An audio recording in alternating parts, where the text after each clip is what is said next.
तर डोंबिवली बंदसाठी ठाकरेंची शिवसेना रस्त्यावर उतरली आहे। पहलगाम हल्ल्यानंतर डोंबिवलीत सर्वपक्षीय बंद पुकारण्यात आलाय। डोंबिवली बंदला सकाळपासूनच उत्स्फूर्त प्रतिसाद देखील मिळतोय। तर डोंबिवलीतील 3 नागरिकांचा या हल्ल्यात दुर्दैवी मृत्यू झालाय। त्यामुळे डोंबिवलीवर त्या ठिकाणी बंद पाळला जातोय। ठाकरेंची शिवसेना देखील रस्त्यावर उतरलेली आहे। डोंबिवलीत उत्स्फूर्त प्रतिसाद या बंदला मिळतोय।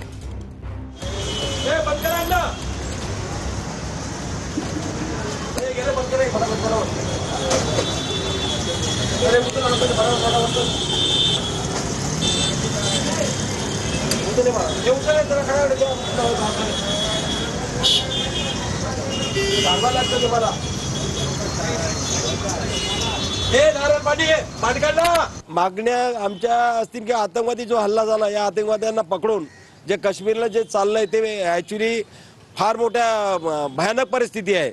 बीजेपी सरकारला आम्ही एवढं सांगणं आहे की बुवा हे जे चाललंय हे थांबवायला पाहिजे कुठेतरी। त्यामुळे आम्ही बीजेपी सरकारला आव्हान करेल की तुम्ही ताबडतोब या निर्णय घ्यावा आणि आतंकवाद्याला अटक करून किंवा त्यांना त्यांची जागा दाखवण्याचा प्रयत्न करा।